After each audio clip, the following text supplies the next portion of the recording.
There's just loud noises coming from upstairs, and I hear Zach going, "No!" I let my kid get hurt all the time, and that's the only way he learns. That's really the only way they learn.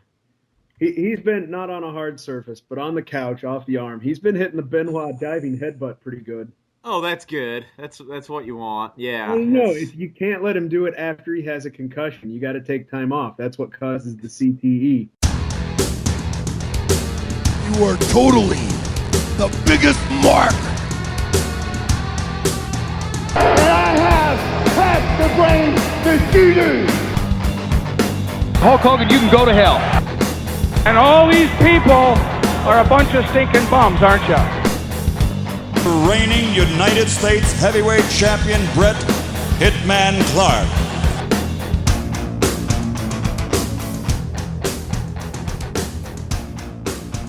Hello again, everybody. This is Late to the Nitro Party podcast, and we what we do here is that we watch WCW Monday Nitros, and we talk about, and we shit on them, and occasionally something cool will happen, but mostly it's an hour and a half bitch fest. So welcome. Today we're going to be watching WCW Monday Nitro from June 3rd, 1996, which took place in Asheville, North Carolina, at the Asheville Civic Center? Yep. Yes, the Asheville Civic Center in Asheville, North Carolina. Attendance was approximately 4,500 people. It drew a 3.0 Nielsen rating versus a 2.3 from Raw. So Nitro wins this week of the Monday Night Wars. Yay. As of right now, it is just me and Grant here on the podcast. Zach will be joining us shortly. After he's done tending to his children. We're in Zach's basement. Well, I'm in Zach's basement. Grant is in his... Grant, what would you call that room that you have your studio in? An undisclosed, nondescript location. First of all, the term studio. By the term studio, I mean a microphone sat on a desk, and I am surrounded by... comic books and vinyl records. Both of these rooms, the one that you're in and the one that I'm in, I like to think of as in Clue fans. You'll appreciate this. These are conservatories.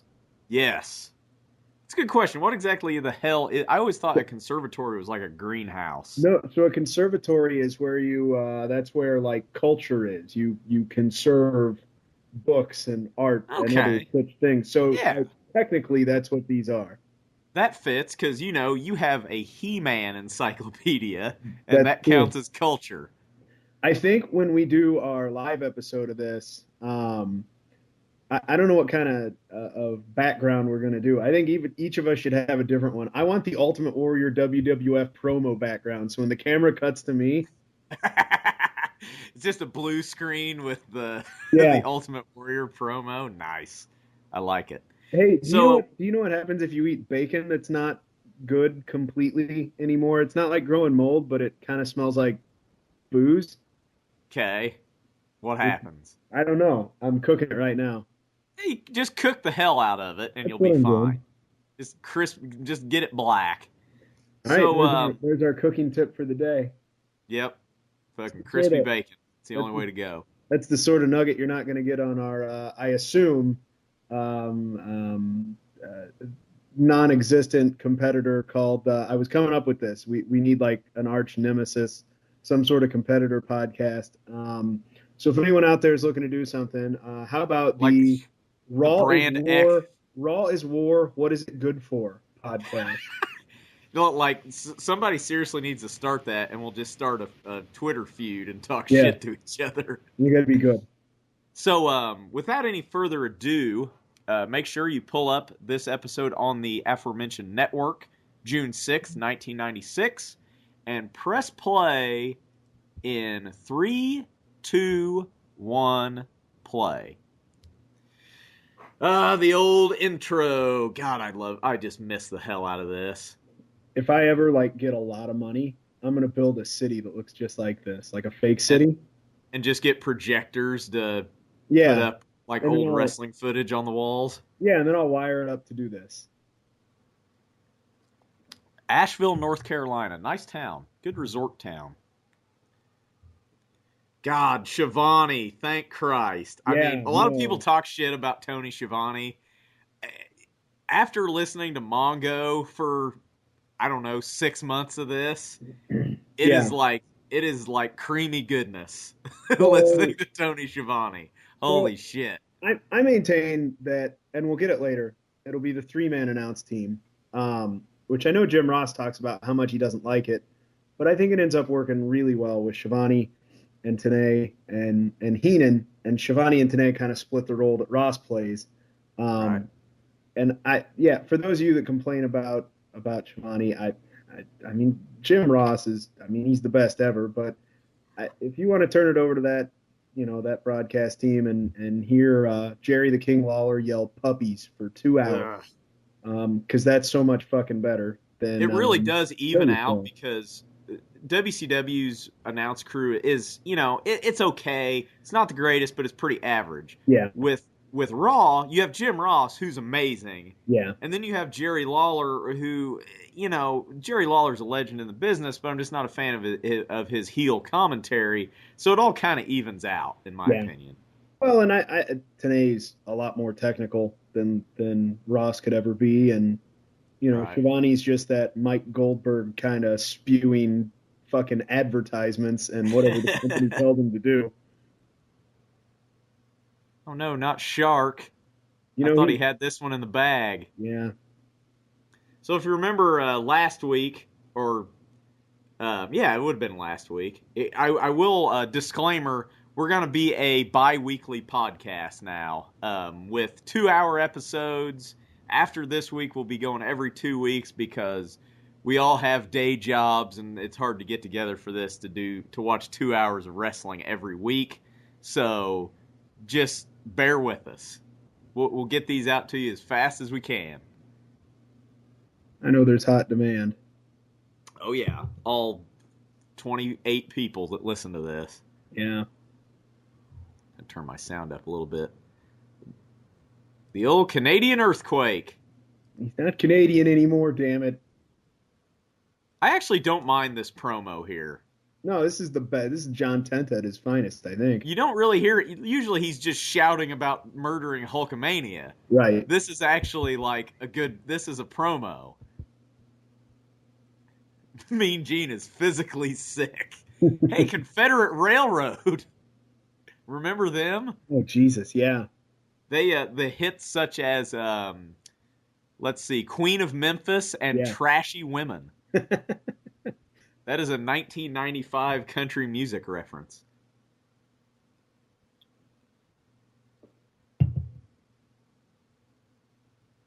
He has neighbors? He does.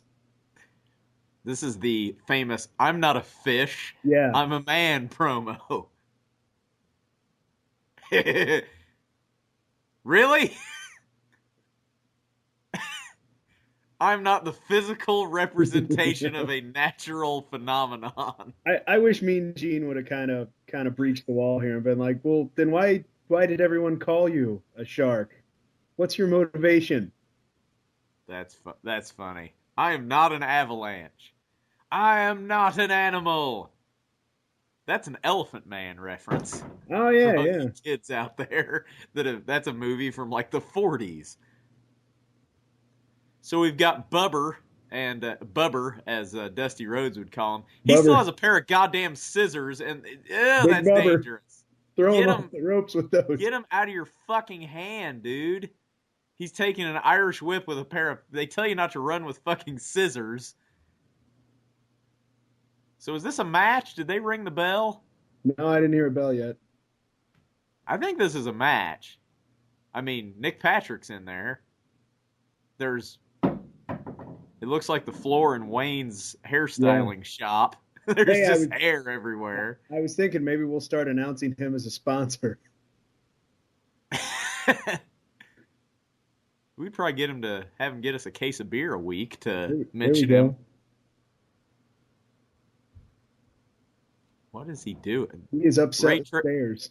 Ray Traylor is upset. He was told there would be an escalator. There is not. He will not stand for it. I think, and I mean, I'm not exactly anorexic myself, so I don't feel bad saying this. Tenta, as he walked by the Ric Flair, the VIP table, they should have seated him with like an eating disorder gimmick. So here's my problem. John Tenta wins by countout. Yeah. However, he is standing in the ring brandishing a pair of scissors. Yeah. So shouldn't he be getting DQ'd? Because Trailer's argument is that, or Big Bubba, whatever you want to call him. Right. Jesus Christ, Scotty. He's fucking jacked. Anyway, he's not going to get in the ring with a guy who's brandishing a pair of scissors. So sometimes, and I don't know where I can find an official rule book, sometimes the rule is you can have a foreign object, you're not DQ'd until you use it. True. So I can stand in the ring with a machine M60 gun. machine gun. Yeah. And if I don't use it, I can just threaten him with it, and I'm okay. And also, win by count. Sometimes there aren't rules outside of the ring, but sometimes there are. Right. Maybe it's like the rules are different per referee, and so sometimes it's luck of the draw. Oh yeah, high voltage. Our first look at these guys. We've got what is it, Robbie Rage and Kenny Chaos. Kenny Chaos is the blonde. Yep. These guys are sort of a Steiner Brothers ripoff. Kind of. They went to the patent office or the copyright office, I guess, and Steroids Incorporated was taken, so they went with High Voltage. Sounds like they're taking on the Faces of Fear. This will probably go well for High Voltage. I have a feeling. I like Faces of Fear as a tag team. I think that's they're awesome. Both these guys are fucking awesome. Like I have a newfound love for Meng / Haku / King Tonga, whatever you want to call him. No, he's fucking awesome. Yeah, and as I keep watching this and kind of in my head and I guess on paper too, kind of rebooking WCW as it goes. That finding good tag teams is something that I have problems with. But these guys, they're on my list. I think they should stay together as a tag team. Awesome. They'd be great, gatekeeper tag team. Remember when tag team wrestling was so hot that there were 2 tag team champs, the world and the U.S.? Right. I mean, remember where the U.S. U.S. tag champs at one time were the Patriots? Yeah. Which was like a fireman and a National Guardsman. Right. Like in '94 WCW. Like it is so far removed from that.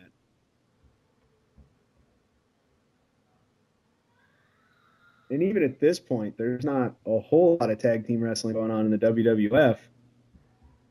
No, and who are your teams in WWF right now? You had like the Smoking Guns and Furnace and LaFawn. Yeah, I don't think the Headbangers are there yet. Yeah, you'd be close to having the Headbangers. The New Rockers, Marty Jannetty and Leif Cassidy. Yeah. So yeah, not great right now. I think your tag champs around this time was like Diesel and Shawn Michaels. Yeah. So you just had 2 singles guys. Right. Nice power bomb there from the Barbarian.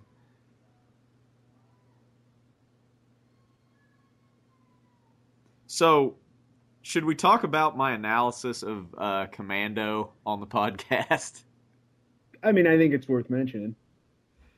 So the other day, the movie Commando, starring Arnold Schwarzenegger, was on. It's maybe IFC. I don't know what channel it was on when I was watching it, but I really only watched the last half hour of it. And so I decided, because I've seen this movie a lot, he dropped him right on his damn kidney. Yeah. He did. Spoiler alert. Faces of Fear are going to win in a squash match, so everybody pretty well knows what's going to happen here. And hold on. Pump handle. Grant, Pump your handle. favorite. Oh! We'll wait till this match is over, and then we'll talk about Commando. Fucking Robbie Rage has one hell of a moose knuckle going there. Holy shit. I did not need to see that. I will tell you also, and this might be unpopular, and I might completely change my mind when we get there. Uh-oh. Hot take alert. But one of the things that I am looking forward to for the very latter days of WCW, the tag team Chronic. Yeah. Ryan Adams, Brian Clark. Hold on. Oh! Jesus. It is incredible, Shivani. Dude, they are just battering these poor fucking jobbers. Yeah. Holy shit. They're going to send them back to WCW Saturday Has fucking night. Chaos even been in this match yet? Oh, shit. Like... Hey, Chaos, don't fucking save your partner. Just don't do anything. Just let him take 2 diving headbutts. Oh, now come in. Oh, yeah. Afterwards. Okay, problem. Robbie Rage, why are you up on your feet so fast? Yeah. He just took a fucking double diving headbutt, and he's like, whoop! Yep. I'm up. Yeah, he should have got up. Been the fucking finish of the damn match. Yeah. Yeah, they pretty well battered those guys. Okay, back to Commando. Yeah. If you've never seen the movie Commando starring Arnold Schwarzenegger, go check it out. It's one of the best / worst action movies of all time. Definitely. It is one of those movies that if you stand up to take a piss or get a sandwich, you will come back and say, wait, where the fuck are they and what the hell is going on now? What just happened? So it's 5 action movies in one. The last... Arnold in this movie, Arnold Schwarzenegger kills upwards of 115 people. At least. However, the majority of those are in the last 20 to 25 minutes of the movie. On the island. So I decided to get a wild hair up my ass and in the last action scene start chronicling the movie deaths, and I have those for you now. And the I'm trying to find where I texted all this shit. Here we go. So as we get a recap of last week, so this is a good time to talk about this. The deaths and the type of weaponry which used to perpetrate these deaths. Arnold comes up on the shore in his rowboat, and he's strapping all his weaponry to himself, and he goes to take on the compound where his daughter has been kidnapped. So the first 4 people he kills... Hey, hold on. I think it's worth mentioning for our lady listeners, he is wearing a thong. Well, it's not a thong. It's like Army-issue Speedos. Yeah. It's a mankini. Mankini, exactly. So the first 4 kills are with a knife, because, he wants to be quiet when he's sneaking in. The 5th kill is with a ballistic knife, where it shoots the blade out. Kills 6 through 10 are with an AK-47. Okay, pretty standard. Then he sets 2 Claymore mines, which, if nobody's familiar with Claymore mines, what it is, it's an anti-personnel device. Basically, it shoots out little steel balls that it's kind of like a landmine.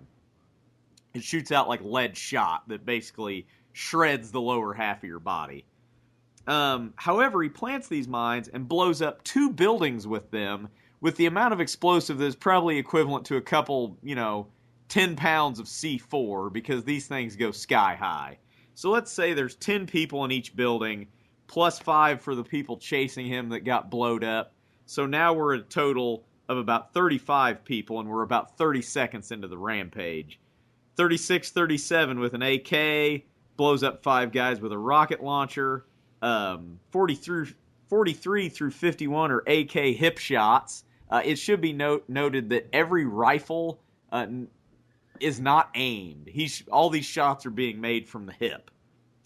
Then we get some more with a grenade, more with an AK, more with a grenade again, couple with an Uzi, couple with a Desert Eagle pistol, more with a grenade, and then it gets interesting. We've got 1 with a pitchfork, 2 with rotary brush cutter blades, 1 with an axe to the groin, 1 with a machete. Then it kills about 18 to 20 guys with an M60.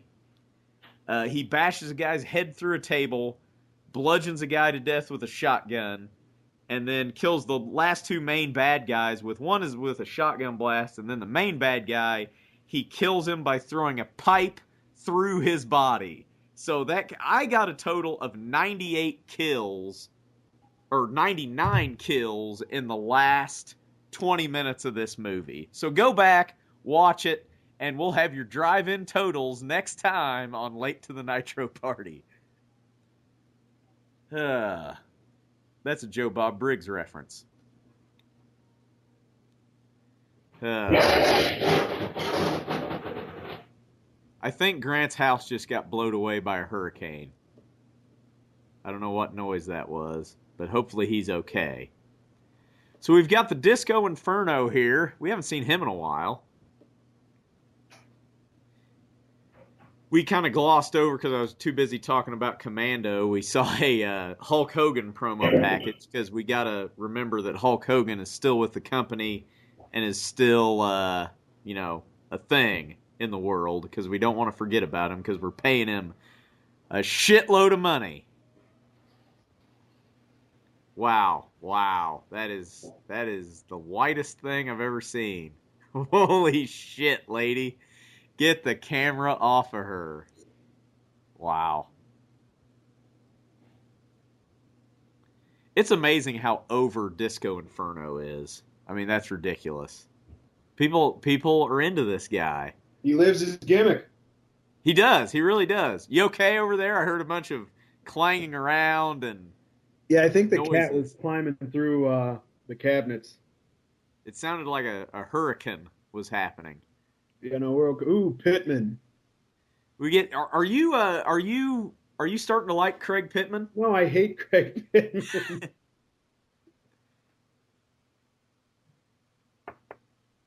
I mean, he's okay. His gimmick should be Black Generico. Well, I mean, his gimmick really is that he's a Marine wrestling champion. He's coming out with his medals now. I don't think this fucker's won a match since Teddy Long's managed him. Yeah, Teddy Long doesn't do it for me as a manager either. Yeah. I mean, I liked him back when he was with, like, Doom, back in, like, the early 90s. Yeah, right now he's just kind of there.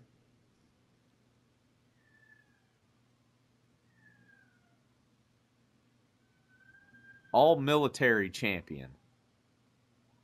Is that considered to be ranked above or below Conan's Mexican heavyweight championship? I don't know. That's a good question. They should work a program together. Well, that was okay. At first I thought that might have been a botch, but we'll call that. Here's what I'll say about Pittman, and here's kind of why I like his offense. He makes it look very real in that I'm not sure if it's the fact that he's not smooth in the ring, but everything looks like a struggle. Yeah, no, just like I that agree. little arm drag spot. I don't disagree with that. I think maybe I shouldn't condemn him. Maybe it's more the program that he's in and the stuff they're having him do. Right, and that does not help him at all.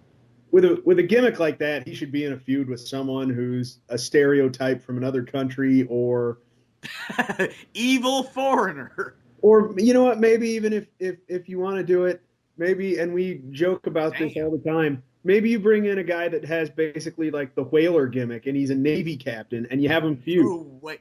Yeah, Marines in the Navy have a feud. Yeah, the whaler. Book it. That'd be good.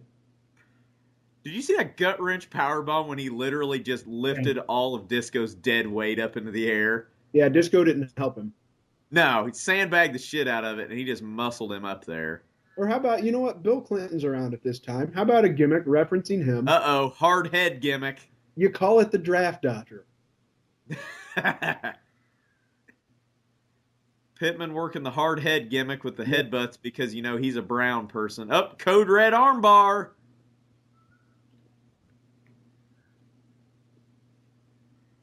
So, interesting. I like this. So, Grant, do you know what just happened? Did Disco verbally tap? He tapped. He gave up before he could get the submission on. Because it's such a scary submission. No, it's because he wouldn't be able to dance. Because I wouldn't be able to do this. Yeah. There we go. That is like, I like that. That makes sense. That builds on Disco's character. He's like, I'm smart. I live to fight another day. I'm not going to let him break my arm. That's who Pittman should be working with right there. Regal? Yep. Yeah, he slaps the shit out of Sting right here. Watch this. That's awesome. He just fucking hammers him. So in my fantasy rebooking of WCW 96 through 98, You've got 2 years worth of booking ideas. I do. I think the TV title, and you end up having the guys to do it with, because the TV title always it's kind of hard to explain. Like if you had to explain this as a sport to someone, like what's the heavyweight title? All right, he's the best guy. What's the U.S. title? No, he's the guy who's the number one contender. He's holding that belt and he's defending it. He's the gatekeeper of the division because the champion only defends at pay-per-views, so 6 times a year or whatever. What's the TV champion? Well, it's hard to explain it without saying, that's not good. That guy's not good enough to have a real title, so this is what he does. Right. I don't know that this helps that, but I think that division, I think it should be led and championed by the guys that are technical, stiff workers.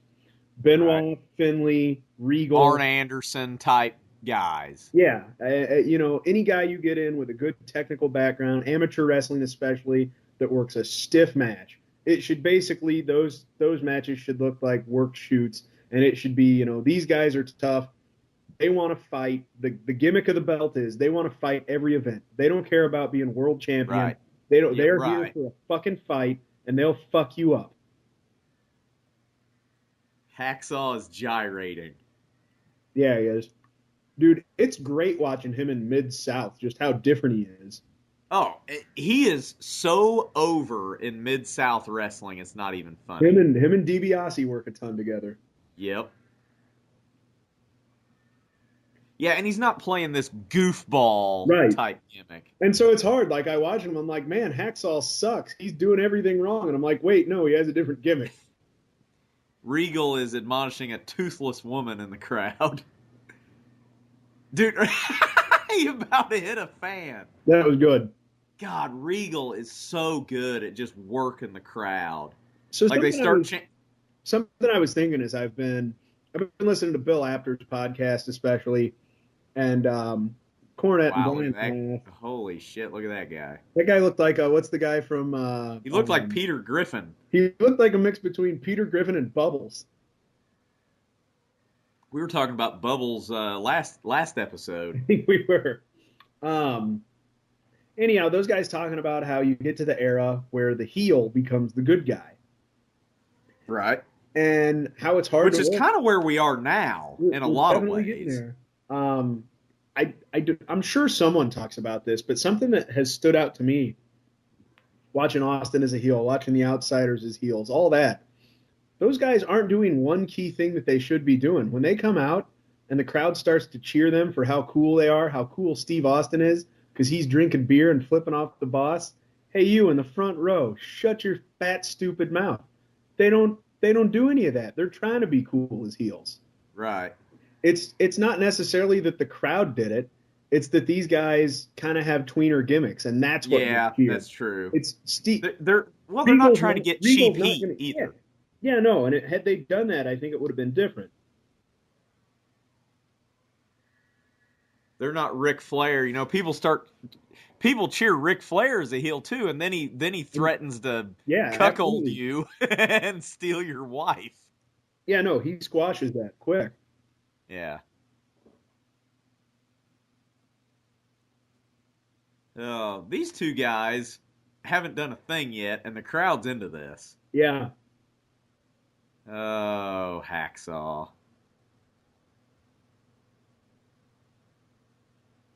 He does have a good clothesline, I'll give him that. God damn it, he is explosive. Yeah, I mean, fuck, he's former NFL football player. He picks up speed so fast. Yeah, I mean, he's more of an athletic guy than people give him credit for. He's just athletic in a way that doesn't necessarily translate to pro wrestling. Yeah. God, Regal's so great at working the crowd. Like, he's the best. Yeah, no, and his gimmick helps so much with that. just a frumpy heel.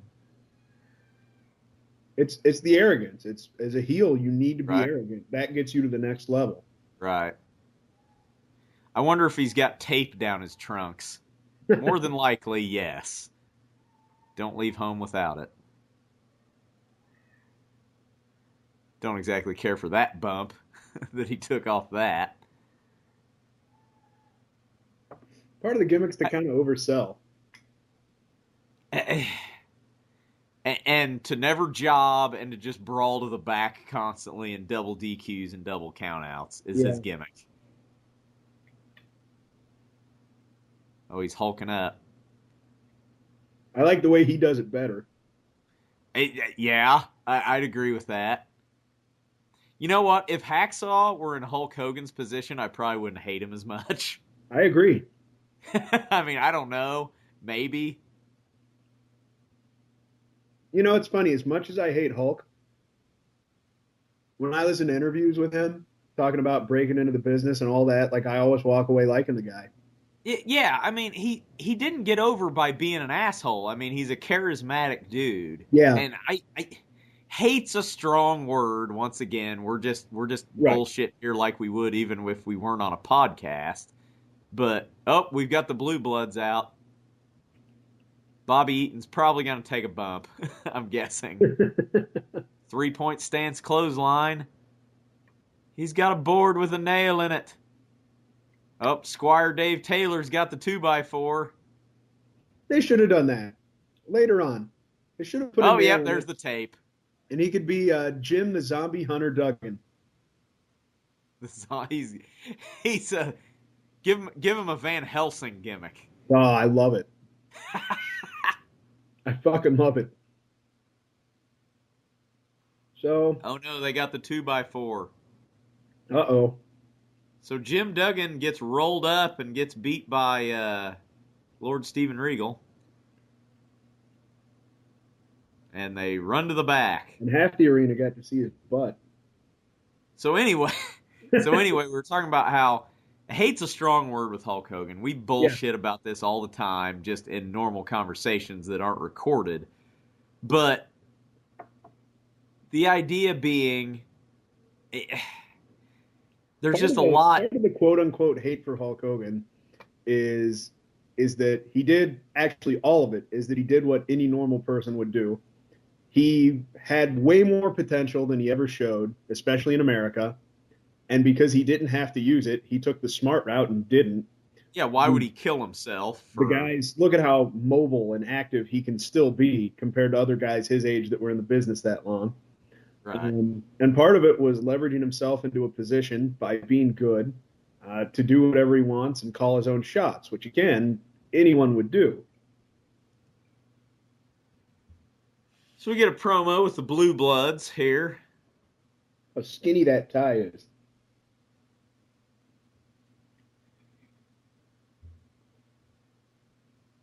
God, he's awesome.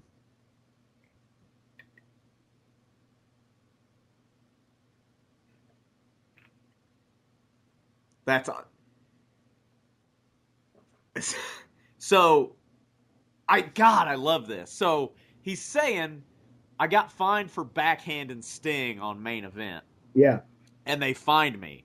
So I went ahead and paid double the fine so I can slap him again, and I'm paid up is basically what he's saying. I've got a slap fucking coming because I've already paid for 2 of them. I wonder if Michael Bisping was a Regal fan as a child. That's a good question. Similar shit-talking styles. Yeah.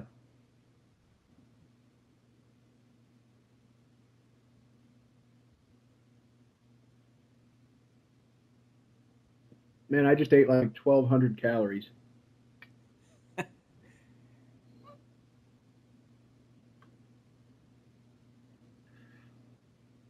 Is it bad that I'm rooting for Regal in this program? It stings like the company's biggest babyface. No, I'm a Regal fan.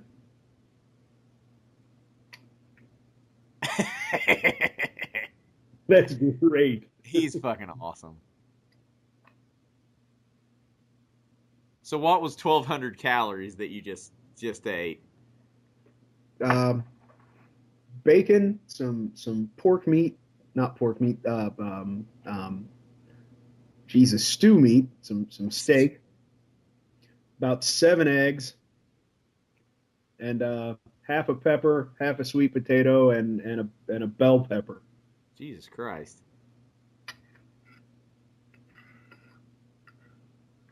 So here we get a promo for the upcoming at the Great American Bash in a couple weeks, the Benoit Sullivan Falls Count Anywhere match. This is good. I'm glad they're showing this.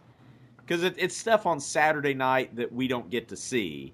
Because Saturday night's still a big deal at this time. Oh, yeah. You could argue that it's still the most important show. Yeah. At this point, it's still, I think, the most important show before a pay-per-view because they always do something on Saturday night. Yeah, exactly. Pay-per-view.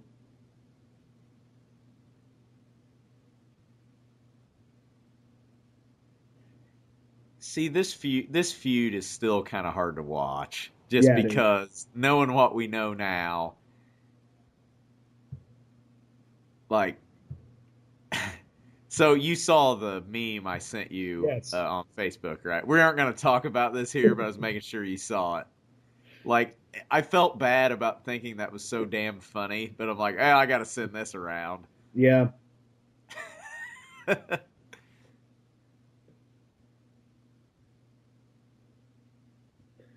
Why didn't Kevin Sullivan give himself the Hornswoggle gimmick 15 years before it became a thing? That would have been perfect. Look, him and Jimmy Hart, they could be like Keebler elves. It's bad when your manager's taller than you. Yeah. Think about all the other corporate sponsored gimmicks. Why couldn't they do Keebler elves?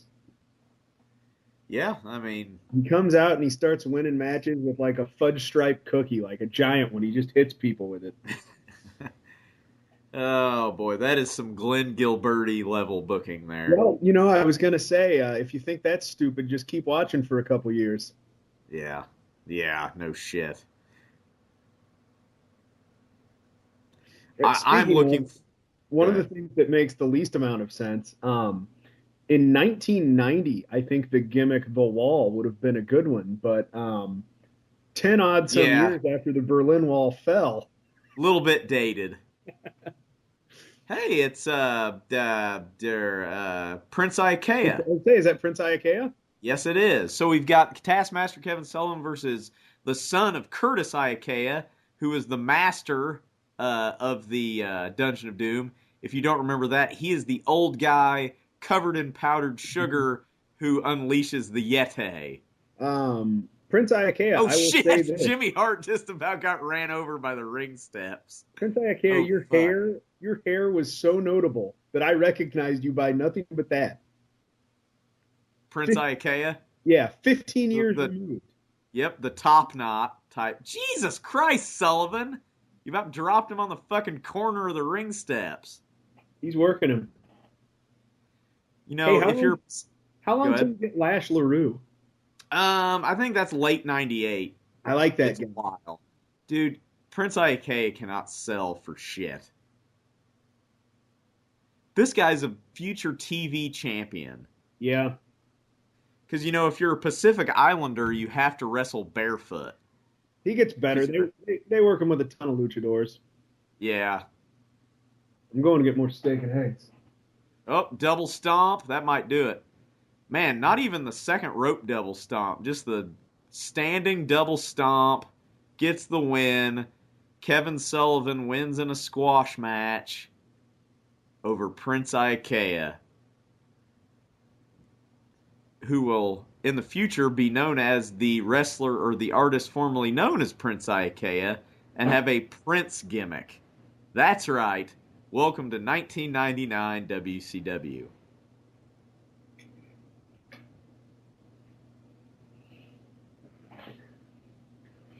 So me and the fiance and the kid, we went to Monster Jam over the weekend. I saw that. How was that? It's fantastic. Medusa was getting a new engine put in her truck, so she was out. Damn it. But we're hoping to get an exclusive with Medusa. They're coming back February 4th, and I got tickets because the fiance loved it. Really? She's into monster trucks, huh? Yep. She likes classical music, fine French dining, and apparently monster trucks. My kid loved it.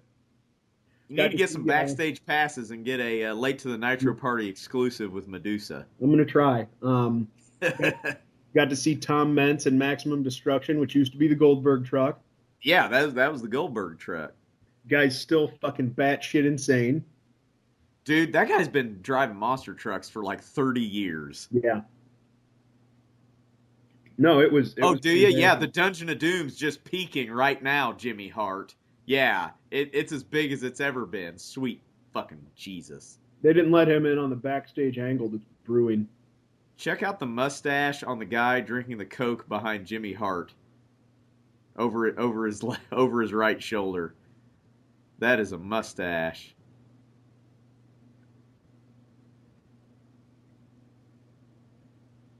Oh, nice. Look at that. Holy crap. That's Asheville's finest there. He beats his wife. Yeah, he's Alabama man, basically. And that's her next to him with the mullet. Oof. Oh, boy.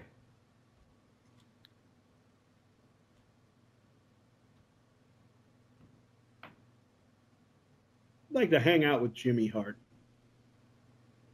Dude, that guy's probably got some stories. He's been around about everybody. Fellow.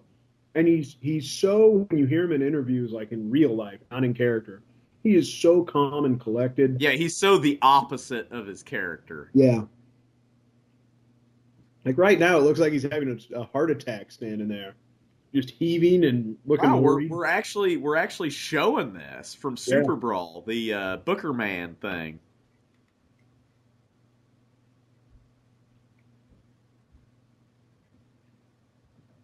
Is Pillman pulling guns in the Fed yet, or are we not quite there? No, I'd have to look at the timeline on that. I think he's in ECW right now, just cutting psychotic promos.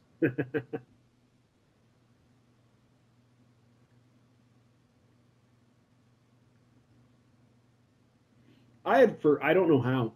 I'd forgotten that WWF tried to do the NWO thing with the ECW invasion. Right. Yeah, they had the Sandman and Tommy Dreamer and those guys come in. That should have been one of those, like, they just come over and literally kill everyone with weapons. They're just like, kendo sticks for everybody.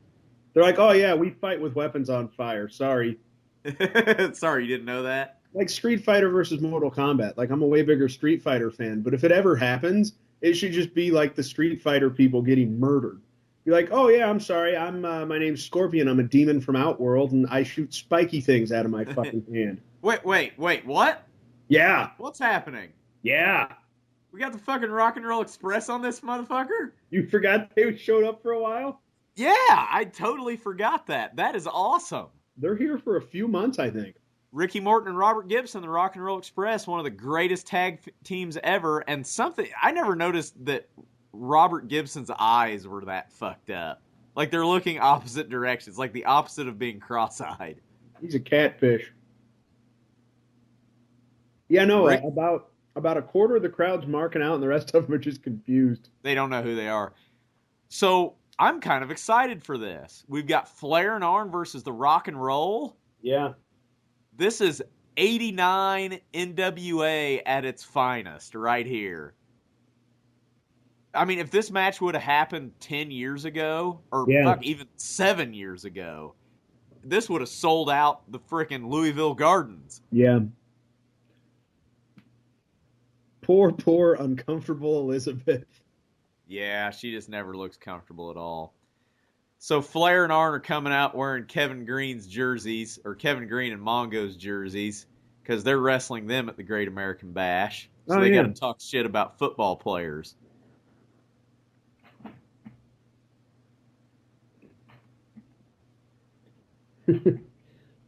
Stoking hacksaw Jim Duggan.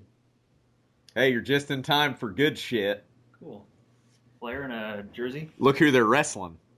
My argument in like pro wrestling Oh, versus football, for example. Who's tougher? Fucking Rock and Roll Express, baby. So Zach's here now.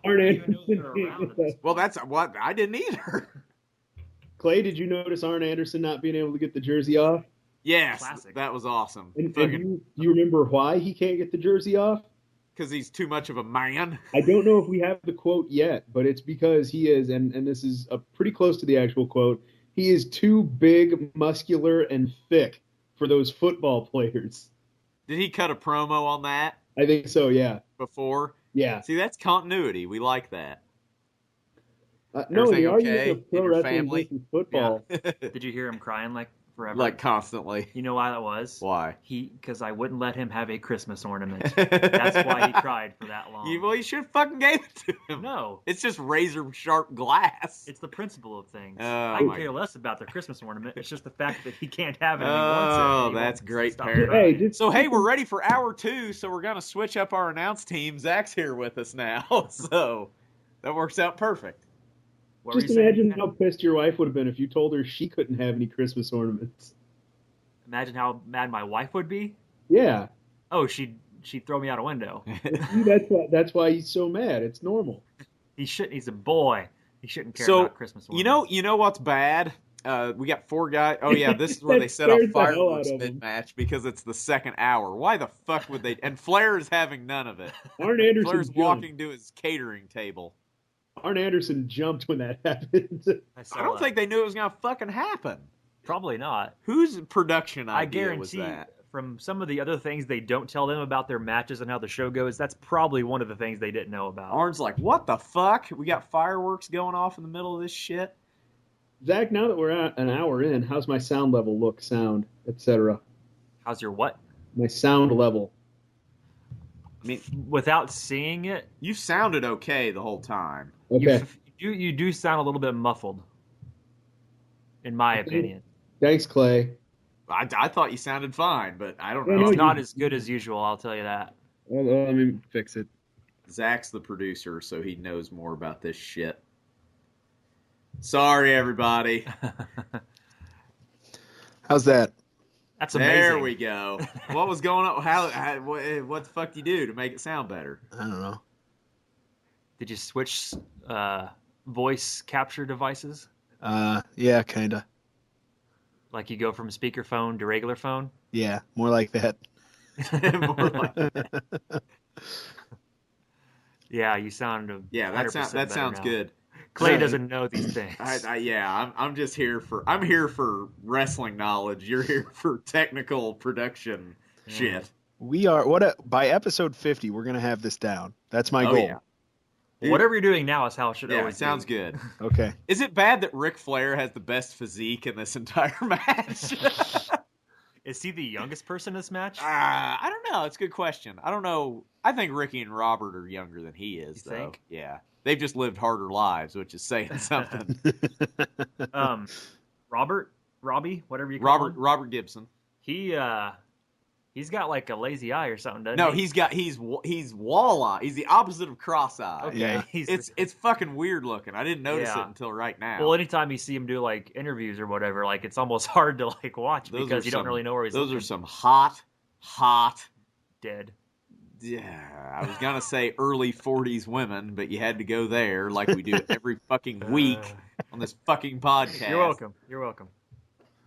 Welcome to the Chris Benoit killed his family and then himself podcast. Oh shit, we just can't get away from it. It's terrible. Who did Chris Benoit No, kill? we can. He'll leave. He'll get out of here eventually. Yeah, like 99, we'll be done with that. Of course, then the show goes to shit. Yeah, of course.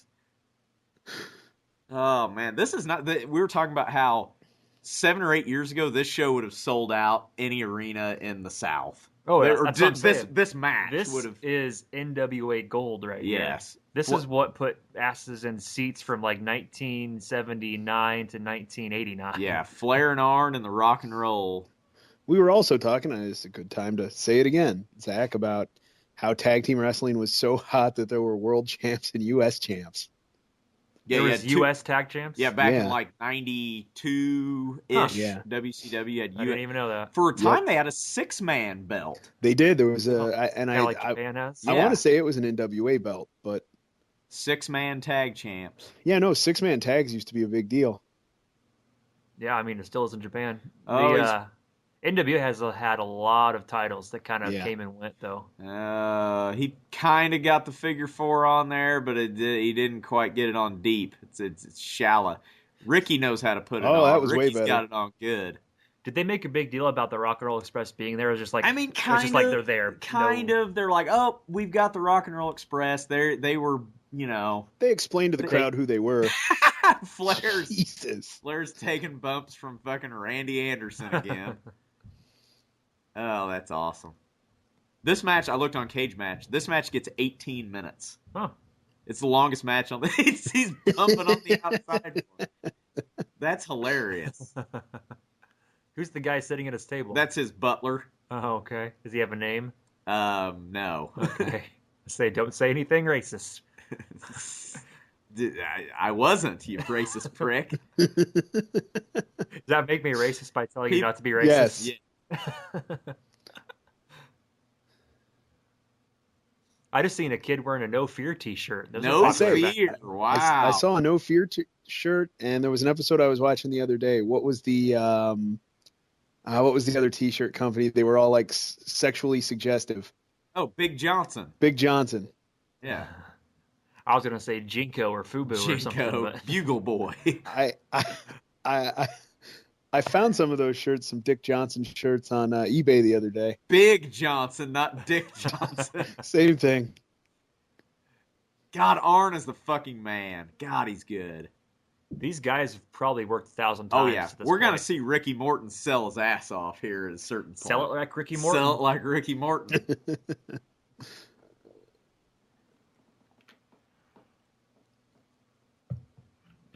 Here we go. Here's the Ricky Morton sell job because he just got poked in the fucking eye.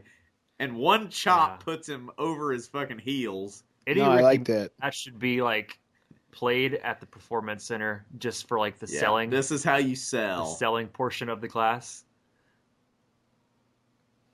And he's fighting back. Those are some good-looking punches.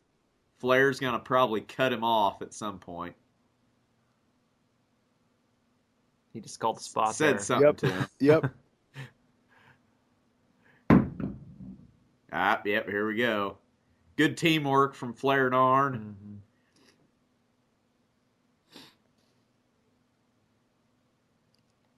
Oh, Bischoff. God damn it. What? What'd he say? He's talking. I forgot he was there. He's just talking. He's not talking about the match at all. Next time on the podcast, a couple weeks from now, we will have your review of Great American Bash. Grant, if you're good with reviewing that afterwards, next time. Yeah, next recording we can do that after. Take like a half hour and get that reviewed. So we will have our special report on Great American Bash '96. I think I have some good things to say about this one. It's a good show. It really is.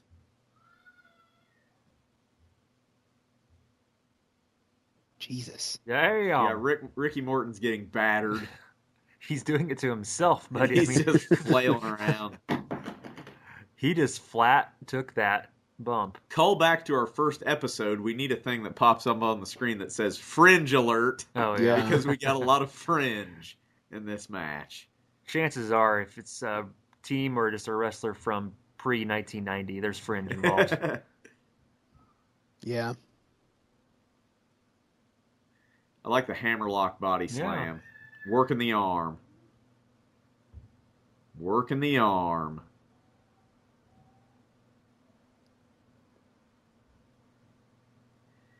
Man, yeah, Shivani and Zbyszko are way better than Bischoff and Heenan. Just for my money.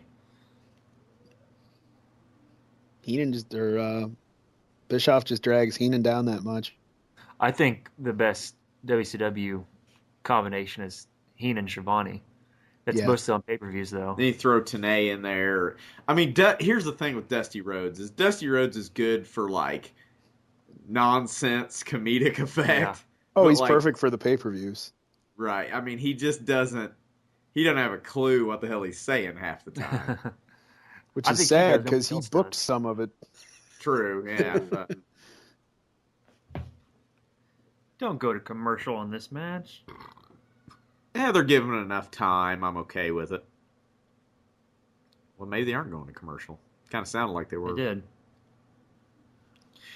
I wonder if you remember when Ricky would do the thing where he'd be in a hold and he'd be looking to the crowd and like going like "help me" to the crowd, and Yeah. people were ready to jump the run guardrail. in the ring and murder Nikita Koloff Yeah. because Ricky Morton was in trouble. Yep. People called the cops all Yeah, the time. yeah, they're done beating up the rock and roll. We call the police.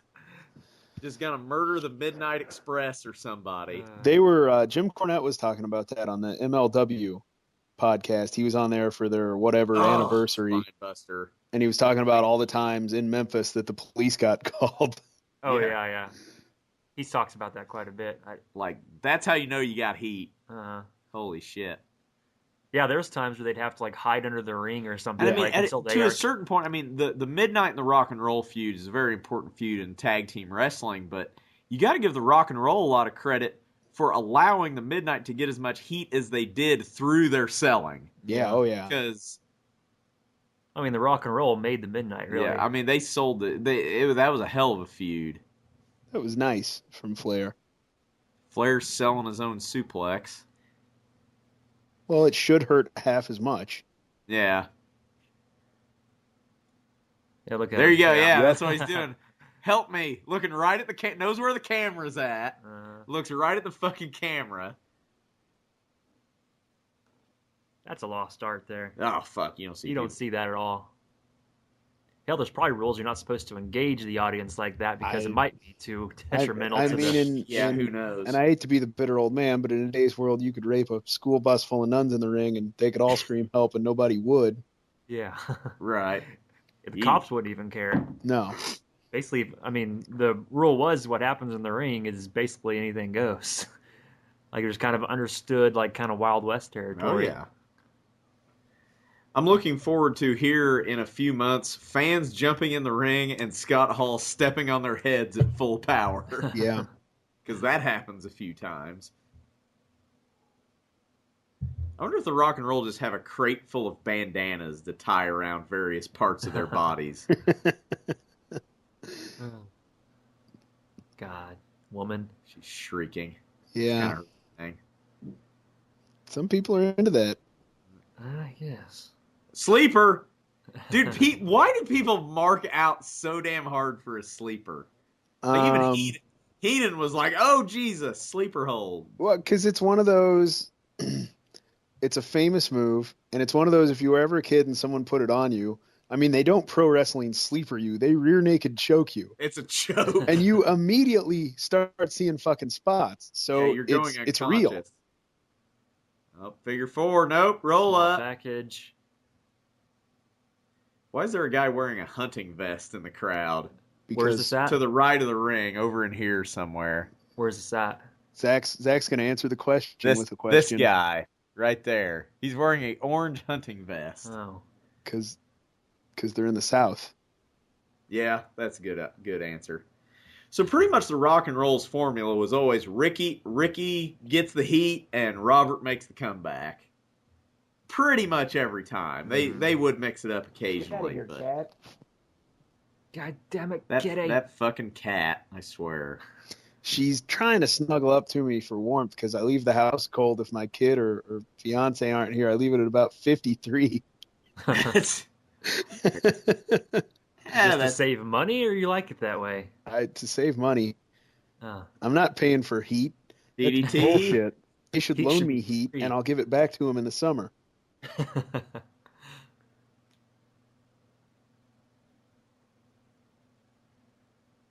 What? Oh, Heenan's left the announce booth. I like where this is going. What's happening? Oh, that's right, because he is going to be in the corner of Flair and Arn at the Great American Bash for their match with Mongo and Kevin Green. He is propositioning the ladies. He just gave him a little tip. I like that. Because Heenan's just the tip. Heenan's the greatest manager of all time. That's he knows. He's smarter than everybody, because he's the brain. And he has an enlarged frontal lobe.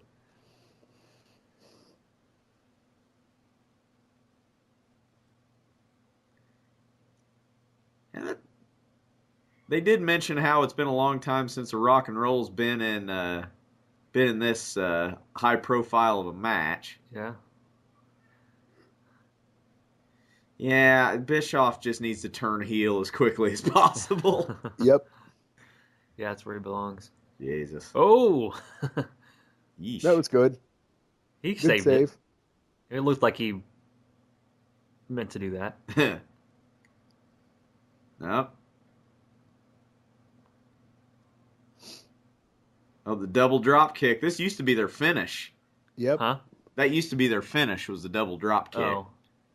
Remember back in the old days where finishes were so much simpler? Yeah. And they meant a lot more, too. Yeah, I mean, you had Tully Blanchard used a slingshot suplex. I mean, Roddy Piper used a sleeper hold, leg Bruce drop. Beefcake used a sleeper hold. Yeah, it didn't have to be this Arn Anderson used a sleeper hold. DDT, And a DDT to Robert eventually. Gibson. This might be it. Oh, he doesn't get in there in time. That's kind of a little bit of a weird finish, but Yeah. So Flair and Arn pick up the win. That was a good match, old school match. I think part of the issue, it's not so much that you couldn't do it now because people have finishers that are so elaborate or big impact or whatever. It's that people use, it's the lack of respect for someone's finisher. If, you see a DDT all the time now, but if Jake Roberts is on the card, no one should use it. That shouldn't be a normal move because that's his finisher. That makes it look like a big deal no matter how big or small it is. And I mean, because people mark out, and we'll see it in a year or two, for the tongue and death grip people go apeshit for. Yeah. Mm-hmm. And that's as much of a nothing as anything. It's a goozle. Mandible claw. Goozle them. So that's a good point in that I like how, because a bunch of guys do a figure four leg lock. Right. But Ric Flair has perfected it. Right. He knows the nuances and the the details of the submission to make it more effective than other guys. Here it is. Yeah.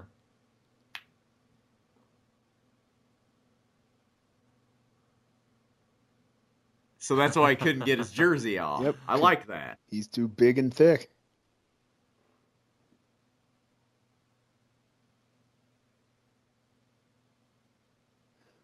Does Monko's last name have an S at the end? Mick Michaels. Yeah, he's from Minnesota. Gun show spot.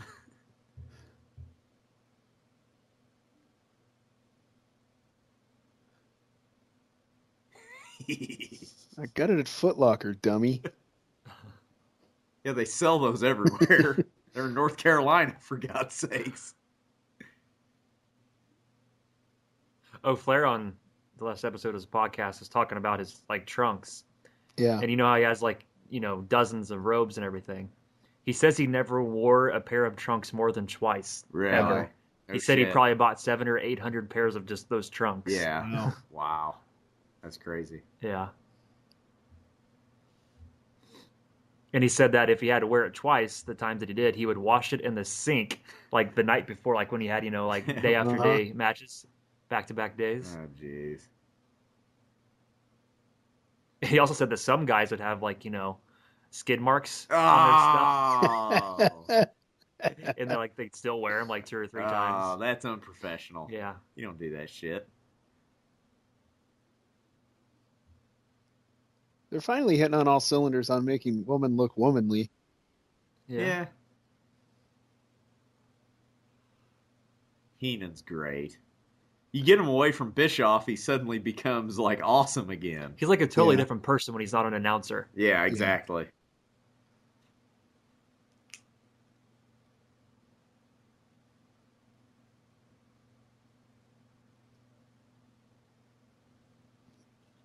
So Thanksgiving, I was watching Survivor Series, and I said that's your new Thanksgiving tradition is to watch old school Survivor Series. I had forgot about Jesse Ventura dressed as a pilgrim. Yeah, that happened. That's my favorite Survivor Series too. I love that one. Was that like 90, 89? That's 89, I think.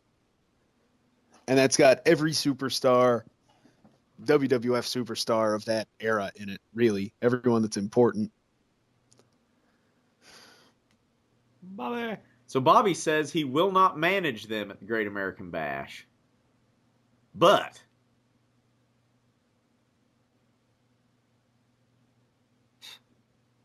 the suitcase that we'll see every week for the next 2 years.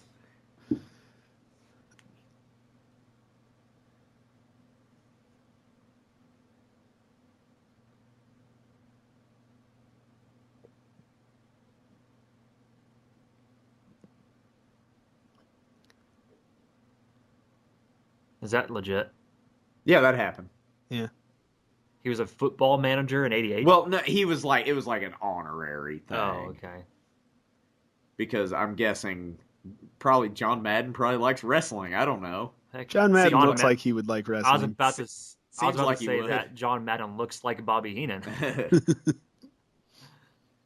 So Heenan won't manage them, but he will coach them.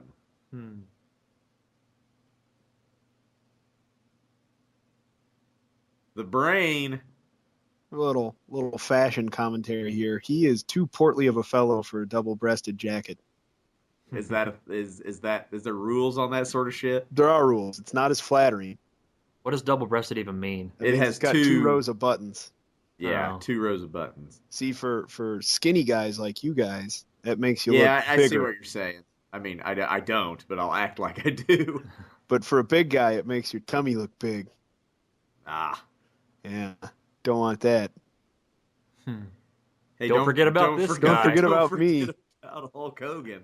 It's funny knowing what happens, seeing all these promos. Right. Because yeah. it's laughable. It's like, oh, yeah, don't forget about me. Wink, wink. We got big plans. Oh, hey, world's about to change. Prepare yourself for Sub-Zero. prepare yourself, self. Dude, Blood when he runs finally cold. wrestles, his matches infuriate me. Oh, they aren't very good. I just watched his Nitro debut the other day. And why do they It's leave? horrible. And They leave spoiler blue alert, lights on. They leave the During blue the lights match? on, exactly, during the Yeah, match. the whole match. Are you serious? It's horrible. Oh my god, I didn't So realize that. So it's unfucking fair. yeah, Because he's off fucking- training in a room with blue lights, and then fuck, he's used to it. He's got special ninja night fighting powers. It's fucking bullshit. They should have squashed him. They should have had all that build up because he feuds with Big Bubba. Big Bubba should have fucking squashed him, and that been the end of it. And he just goes like, well, he sucks. Moving on. Turns out he sucks. Sorry. Grant, did you go to a Thunder in Terre Haute like in '98? That's the very first show I ever watched. Did you guys go to that or Yeah, Brady, that was wasn't in. it? You and Doug? Yeah, that was very early '98. Okay. That's the show that got me watching wrestling. Wasn't there a big like NWO? Like, didn't something kind of important happen? No, Sting I don't was there, think. wasn't he? I don't think anything important happened at all. I think that was the least important Okay, Thunder I just ever. don't remember. Do you remember the date on that? I can Probably find it. February. I February know. 1st. I think Rick Steiner was in the main event. Huh. I thought Sting was on there or something. I think Sting- Luger was there. Well, Sting did make an appearance, like he dropped down from the rafters. The very first time Sting talked again was on Thunder. Well, Sting, I know, made a appearance at a Thunder in Terre Haute, but it might have been in like '97, I don't know. not '98. But I remember that promo he gave. He was in the ring with the NWO on a Thunder, and then out of nowhere he just grabs the mic and he goes, I hate your guts. That's Flair, but he says the There we same go. thing. It's the same He idea. said the same thing. It's I like, love how every All right. like Zach will try to cut a promo and it will turn into a Ric Flair. There we go. I reforms found the it. horse It's promo. here's the card. It's 3/19/98. March of '98. Cruiserweight champion Jericho defeats Super Callow. Yes. Kendall- I'm a Ken- super callow Mark. Kendall Windham versus El Dandy. Oh boy. Saturn versus La Parka. I enjoyed that one. That'd probably be a good match. Ray Traylor versus Barry Darso. Yeah. Yuji Nagata versus Prince Iakea. Yeah. Yuji Nagata's good, but Prince Iaukea. Brian fucking Adams versus Marty goddamn Jannetty. Yes, I'm a Marty Jannetty fan. Eddie Guerrero versus Psychosis. That was a good one. That'd be good. Two good matches in a row. Raven versus Brad Armstrong. Nice. And Benoit versus Norton. Nice. And then Goldberg blows out Wayne Bloom. You know who Wayne Bloom was? That is. I should. I do know. Just give me a second. I do know who Wayne And Bloom then is. the main event is Rick Steiner with Ted DiBiase. Prince Albert? No. You're not even close. What's his real name? It's all right. What's the main event of this show? Then we'll get into who the fuck Wayne Bloom Just give me a clue after he's done. Rick Steiner with Ted DiBiase versus Kurt Hennig with Rick Rude. I like it. Nice. And then that's the one Goldberg comes down for the save when it ends with an NWO. The NWO like jobber team runs out and jumps Steiner, and Goldberg comes out, and I swear to God, he spears all of them at once. Nice. Okay, give me a clue of who Wayne Bloom is, because I don't want you to. No, we got Grant's favorite wrestler up here. We got to talk about him. After an 8-hour promo of Hulk Hogan. So Wayne Bloom was a former WWF tag team guy. I'll give you that much. I know who this is. Yeah, like you're not even close with Test and I don't know why Albert and all that shit. I'm looking at it now.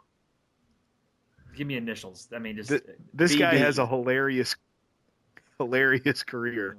Bunkhouse Buck. I don't know. Good I guess. guess I don't know. Bo Beverly. Yeah, the he Beverly was the brothers. tag team partner of Mike Enos in the WWF. As he's the other half of the Beverly Brothers. Gotcha. Wayne Bloom. I was gonna say He does something now though. Like he's like maybe a performance center guy or something. Might be. I don't know. Or like there it is, agent. by the way, on YouTube, a match from 3:30:98. Mike Enos and Wayne Bloom versus High Voltage. Oh boy. So they actually tagged those guys together in WCW then. Yeah. Huh. Bringing back the old Beverly Brothers. So that little bastard touched the belt. Did you see he that? did. Yeah, sell that. Kick his ass, Giant. Does It lost thing you're its looking at, powers. Grant, like kind of show what happened in the show? Show what happened. In the show? Yeah, there was some page I went to. Like promos and stuff. Like that wasn't involved with matches and. Fuck, I don't know. Because I swear that Sting was on the one that you. No, Sting wasn't at that one. I think that was the year the time before they were in Terre Haute on Thunder, like the year before Sting had a thing. I'm pretty sure. Got to look it up now. Yeah, because I think God, it was another wrestler I hate in the ring. I don't know if he's in the ring now, but in this match.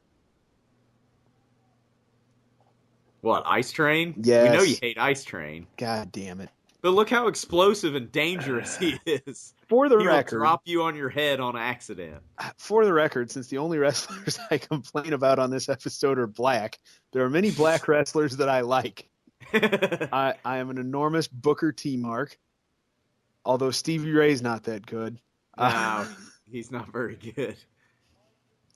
You know what? And this isn't no joke. I was a big D'Lo Brown fan. D'Lo's a very underrated guy. Yeah, I think so. So I think you're going to be happy with the result is that he's going to get instantly choke slammed due to interference from Jimmy Hart. Not fast enough. Match went too long. Dude, I like the cocky pin from that the was Giant. good. That's awesome. So that took maybe 14 seconds. 14 seconds too long. It was definitely shorter How than does the he Hulk have a Hogan title promo. shot? Oh, Norton's coming out to defend the honor of his tag partner. Fuck him up, Norton. Well, fuck, all right, ring the bell. Oh, he's getting Pearl Harbored.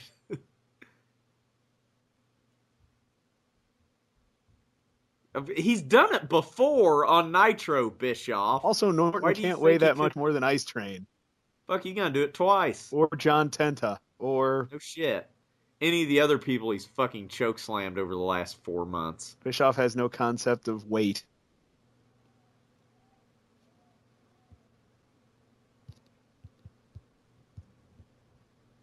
That match was definitely shorter than the Hulk Hogan promo package.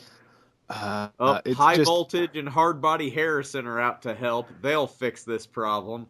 And more bullshit. It's not the main event. The person wrestling for the belt shouldn't have a shot. Yeah, this is about the second week in a row for that.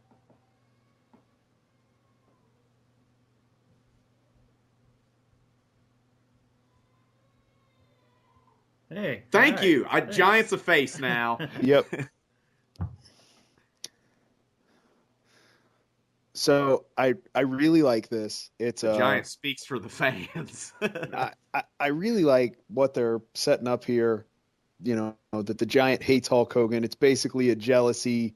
Why do you still like him? I'm the champion now. Unfortunately, they don't set it up for the Giant to beat Hogan because something else is going on, and they kind of need him to have the belt. But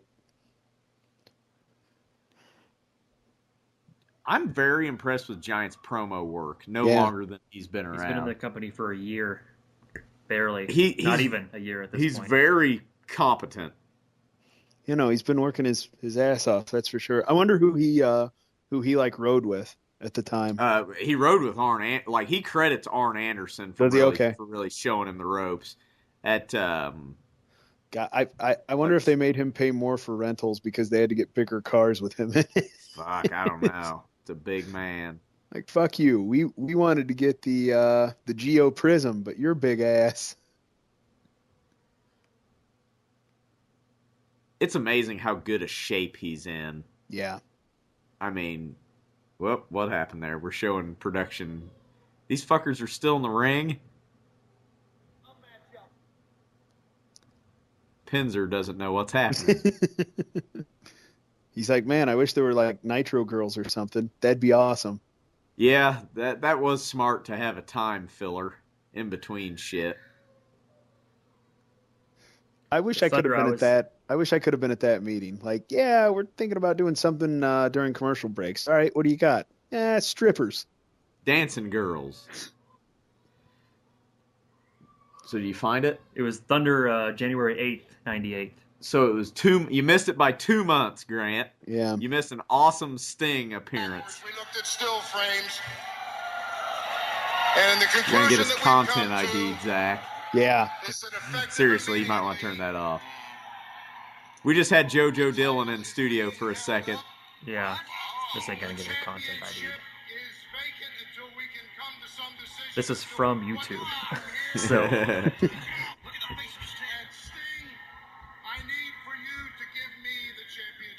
Oh, this is where they held it up after Starrcade.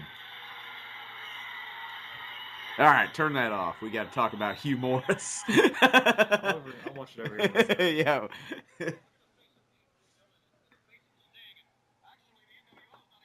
So Hugh Morris had a match with Scott Norton. Norton was already choke slammed in the ring. I like Hugh Morris at this time. How his gimmick is really pretty maniacal. Yeah. And, I mean, they make a joke out of him like most things in this company. He runs with it, though. He does the old Dusty Rhodes with polka dots. He makes it work. Yeah.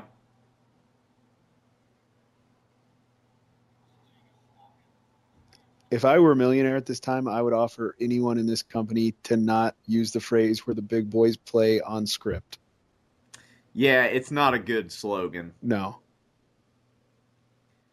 So this is a nothing match. This is just nothing but time filler. You have Hugh It's got Morris a good payoff. It's got a good payoff. Does it? I can't remember what happens. I watched this like a month ago. I know. I've been watching ahead so far that.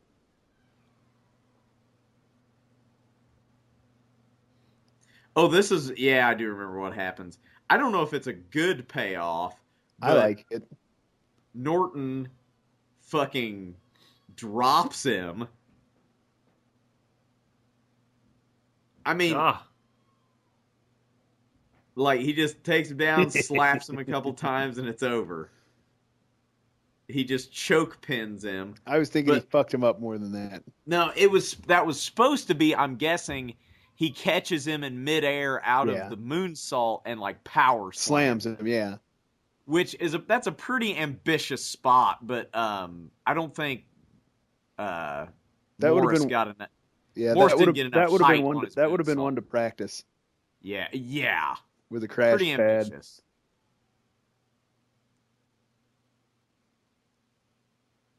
So a little bit of a botchy finish.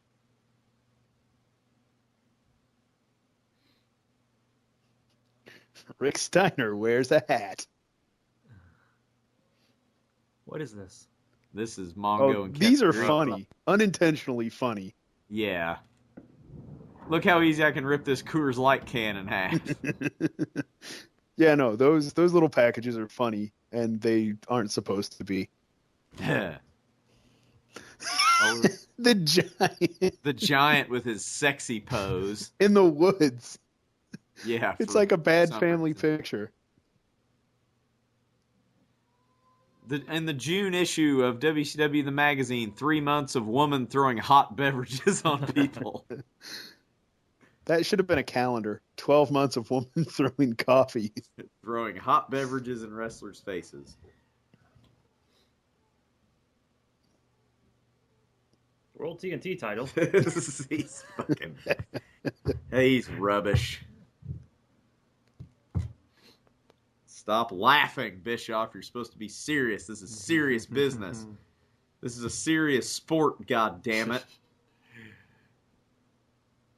This is so 90s. This is Stagger Lee Marshall voiceover in this. Yeah. Did you know that Stagger Lee is the voice Dead? of Tony the Tiger? He is? Yeah. Like, he always... Well, he couldn't have been Like, back for in a like... while he He was. wasn't in the 50s. No, but look that shit up. I'm pretty sure. I believe you. I mean, He's dead now, Stagger isn't Lee. he? I can... Yeah, he died. He finally he- fell asleep. He's Oh, God. he's been dead for probably 4 or 5 years. Yeah, he... This is gold. He's definitely got the voice. You're on the ground. You're getting your ass kicked. Then you got him. This is you right here. See the guy with blood coming out of his head? The guy over you's Arn Anderson. He just fucked you up. You need to tag me. He should have drew a little rat tail coming from his stick there.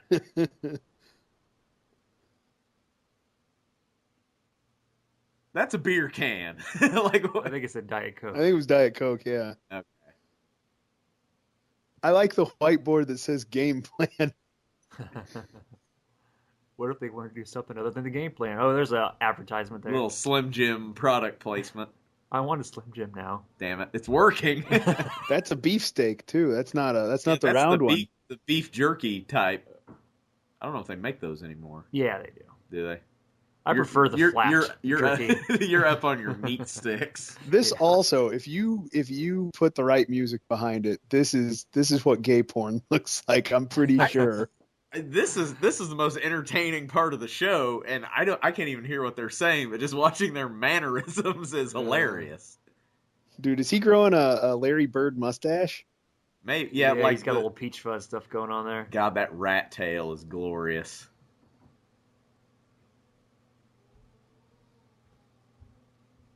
Look at that thing. Holy shit.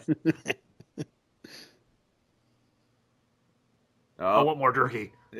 Slim Jim, they're going to get Randy Savage to manage him. Because Randy Savage can't wrestle right now because he's banned from wrestling, Dude, but he can manage them. What office are they in? Did you see the pictures behind them? No, I didn't. No. They were all wrestling, but one of them was like a gold plaque of some sort of like a Mr. Wrestling or a luchador. Huh. It's probably in like frickin' Bischoff's office or something. They just filmed it in there. Where is this taking place? You didn't tell me. Asheville, North Carolina. Okay. Yeah, you missed our rundown of the town. Steiner Brothers with shitty pyro. Rick Steiner is like a real estate agent now or something. Yeah. He sells real estate. He's We've mentioned that Scott Steiner unrecognizable. owns a Shoney's on the last 4 episodes. Rick Steiner's unrecognizable, but not in a bad way. He looks normal. Yeah. Who's that? Rick Steiner. He looks normal now. Steiner, yeah, he don't. Yeah, I saw a picture of his his mugshot or his face. What do you call that? His 8x10 for his real estate. That's not a mugshot. I know a mugshot's when you get It's a face shot. There you go, face shot. It's a facial. Is that not the same thing? Hey, Sting's back to wearing flashy We are gonna not see these. Wow, it's kind of odd seeing him like this. Honestly. We're not gonna see these ring jackets ever again for a while. Until he goes to TNA and busts out some old ring jackets. That and don't shit. count. Yeah, I'm counting it. Yeah, we watched it. I mean, in WWE, he's wearing that red. Yeah, robe and everything. Oh, people are throwing A hat. Rick Steiner's like, hey, that's kind of that's the kind of hat I like. Give me that. That's a good hat. Nice hat you got there. I almost bought a deerstalker hat on Amazon earlier today. Nice. God. Okay, so Luger. I don't know is that I've ever been this pro Luger in my life. Yeah. Until going back and watching this. Something that was on the guys at OSW Review just put out their review of Uncensored 96. So it's pretty interesting. They talk about how Luger, I don't know if it was on a Saturday night or a Nitro that we watched. If it was, I missed it. When Sting and Luger are doing their tag thing, Sting's in front, and he's going down the aisle, and he's slapping hands with the kids, and Luger's just walking. Mm-hmm. But when Sting looks back at him, Luger's like, yeah, slapping hands, and then Sting will turn back around, and then he just stops. Oh, it's fucking awesome. Like, Luger, this shit was going way deeper than I ever thought it was, but Luger's thinking about shit here. He's good. There's the Macho Man. God damn it, we get a split screen on this awesome exploder suplex from Scott Steiner because Randy Savage is on the phone. This is the main event. Yep. Isn't it? It is. Randy Savage having normal conversations in character is amazing. It's strange, isn't it? Kind of a modified tilt-a-whirl slam there from Scott. Love how he's just using a cord phone. Yeah. Like, this is obviously a recording. Yeah. God damn it, just show the fucking match. You haven't went split screen all... Oh, shit! He about threw... That was supposed to be a stun gun, and he about threw him over the top rope. Haven't went fucking split screen all night, and you do it in the fucking main event with shit I actually want to see. Bullshit.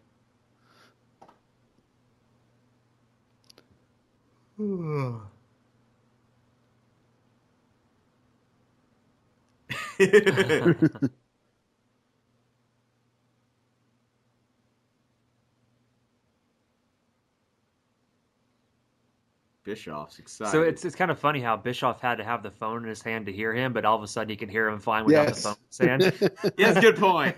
Oh, no. He can hear him in the headset, just like we can, because he's hearing the show. But why did he... I know that, but why did he put the phone up to his head in the first place? Yeah. He's not very bright. I'm guessing that was probably a pre-recorded message from Randy Savage. Yeah. And we go to commercial. I'm upset by this. You're missing awesome suplexes. We should go to like an old Legends show and find someone washed up like Vincent to record our cell phone voice messages. I bet he would. Promise him a gift card to Olive Garden or something. If we bought him dinner, we could probably get some podcast gold from Vincent. He's actually notorious for like taking people up on that offer. Like he'll like go to Olive Garden with fans. Hey, I'm game. Oh yeah, I love Rick Steiner's mismatched boots. Yeah, that's a good touch. Awesome. Good touch to his sort of, I'm an oaf, but I'm also really good at wrestling gimmick. Yep. His boots really aren't mismatched though. It's just kind of inverted colors. Well, one's way taller than the other one. Oh, as far okay. See that? Like they're two different kinds of boots. I got you. We get the top rope bulldog. Don't break his neck. That's his finish. No, I know. See, I like how Rick had him beat. That's what he gets Bagwell with. Rick had him beat, but Sting had to use his one breakup opportunity to get in there and break up the count. The rules. Yep. Following the rules. It's amazing what Sting's vertical leap is for a guy his size. Yeah. Oh, right into the deathlock. Oh, Scotty had to use his breakup. Just clatters him in the ear. If Steve wouldn't have let go of like Rick's leg, he would have destroyed Rick. He would have hurt something. Sting's a very safe worker. Yeah, you never hear about him hurting guys. Belly to belly, god damn, it's amazing that him and Warrior had the same start. No shit, yeah. How's that work? Someone didn't listen. They just there you got him. Frankensteiner. No, they end up being almost opposites. Frankensteiner. Everyone stop. Yes. Nice. Did you see him hold his hair to position him? Uh-huh. Luger uses his breakup. I like how they're doing this. Yeah. Steiner screwdriver. Nope. Oh, death drop. Nice. That was slick. Crowd's hot for this. Well, this is another like old school NWA. This type of fuck! match This right would have here. sold out any arena in the country, or at least in the South. Yeah. If this show would have happened in like '88, it would have been like the biggest pay-per-view ever. There's very little. There's no rest holds in this match. And there shouldn't be in tag team wrestling. So now all 4 wrestlers have used their breakup because everybody did everybody else's finisher to one another. Yeah. And they were all broken up. Now it's time for schmozzes. Now it's time for shenanigans. Everybody got their shit in. Everyone to the outside. Sting wearing hot pink tonight. Don't suplex him on the ring steps. Okay, good. It was like, oh no. That was a super kick. He just kicked him in the fucking in the bread basket. In the bread basket. Gorilla Monsoon would say. Steiner line. What the fuck is Eric Bischoff on about? I don't know. I haven't been listening. I kind of zone him out. I haven't been listening to him for 5 months.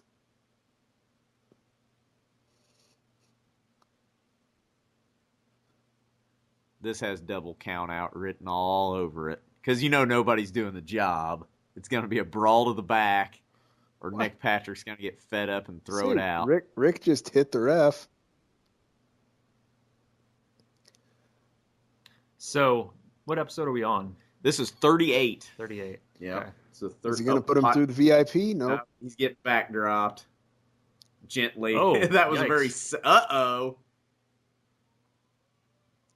Oh, I remember watching this. Very safe choke slam. Because he couldn't full on plant him on the floor was the thing. And Rick didn't look real. Rick should have pulled his feet really up so he should have hit butt first. Yeah, he really didn't want to take that bump either.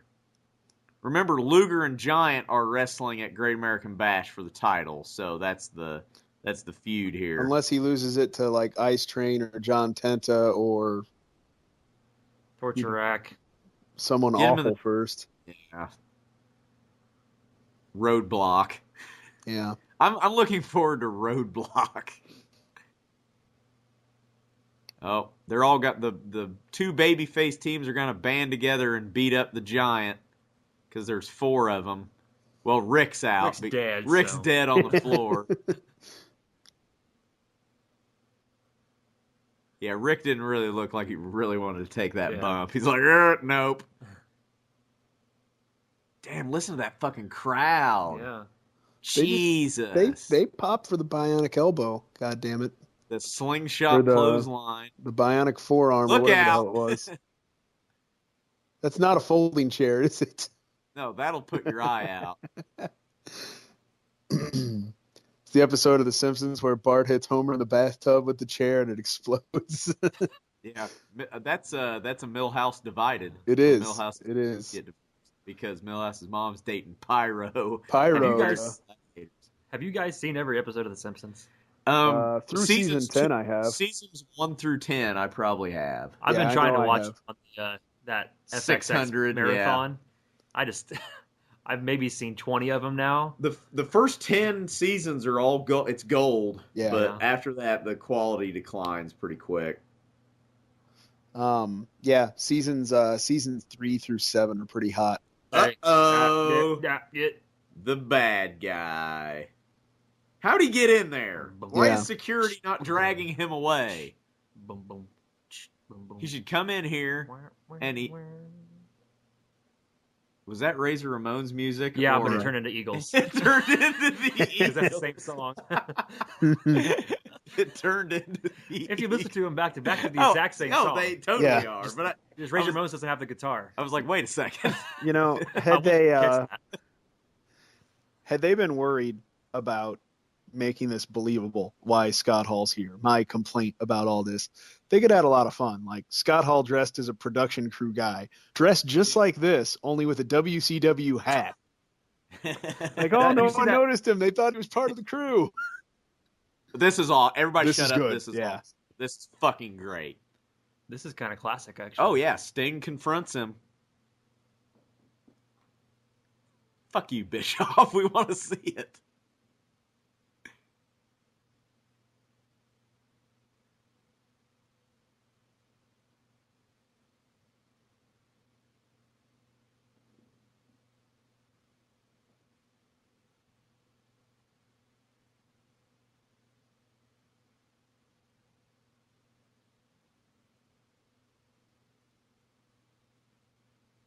He's got raccoon eyes. He's the cute.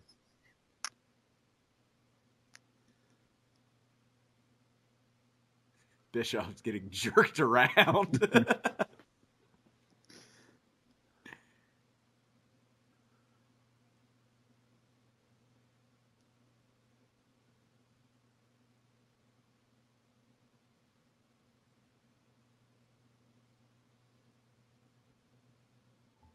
Still doing the Cuban accent. Mm-hmm.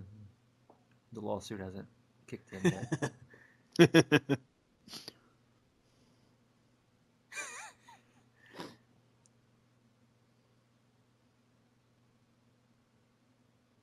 Yeah, this is awesome. Wow, there we go. Yep. Bischoff almost got in the way of that, too. And there's look, the the police. Like, why? Like, he's trespassing. Why is he not getting drug out by security? Oh, we got a big surprise next week. I wonder what that could be. Who could it be? Probably Owen Hart. There's a guy in a Washington Bullets. That would be t-shirt awesome jersey to back be there. like the rent-a-cop that gets to Yeah. work the arena. Hey, we're going to have a pull-apart between Sting and Scott Hall here at the end of the show. You want to come up and help? They might Fuck just be yeah. rented outfits. I mean, they might not even be really cops. I don't think you can do that with the whole gun belt and shit, Oh, though. they have That's the like gun belts? I didn't impersonation of a... You can't No, really 'cause do that. They have police working the event. Yeah, I mean, it's just... I mean, that'd be fucking awesome. So that's it. We're starting to get into some pretty important shit here. That was also a good show for the most part. I don't have a whole lot of bitches. Go back up there. Run down the card. Ooh, we had a dark match with Medusa fought twice, huh? Yeah, Medusa fought 2 matches on the undercard. She's a badass. Huh. But really, I mean, every match served its purpose for the most part. Even Kevin Sullivan, Prince Iake was probably the low point. Yeah. But even, I mean, Disco Inferno, I like the finish there. Faces of Fear looked awesome. Tenna, Big Bubba, whatever. I mean, everything else, you had some good shit there.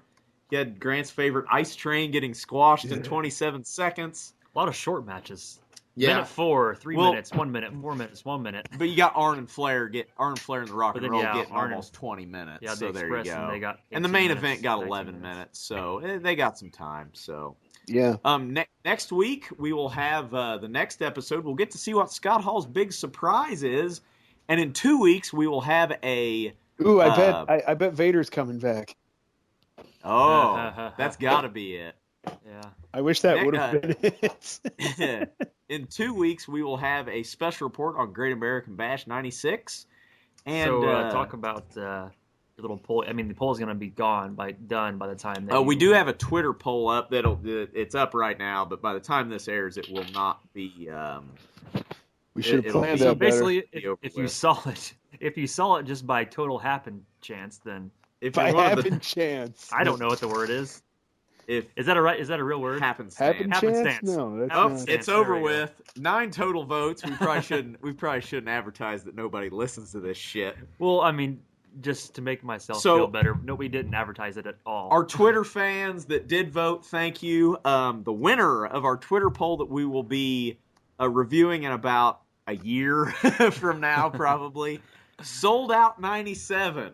We will get a live review of Sold Out 97.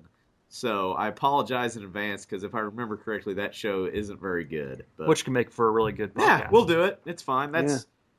So I'm in about sure me and Grant will fall asleep. in a No. month or two. I will come up there for this one, and I will get very drunk.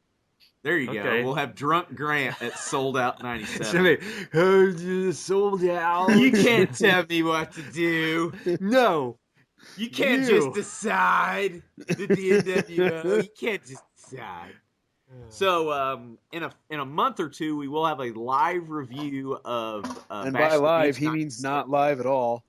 Well, but we'll We be will The be event watching already it. happened. We won't be live. broadcasting live. No. Broadcasting ringside from Bash of the Beach 96.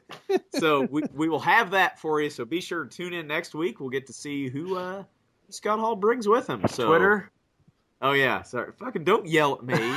Don't tell me what Plug to do. us.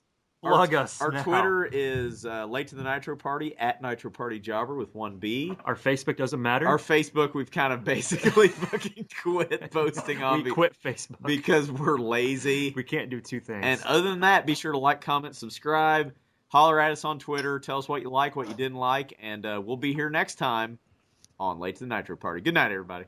Bye bye.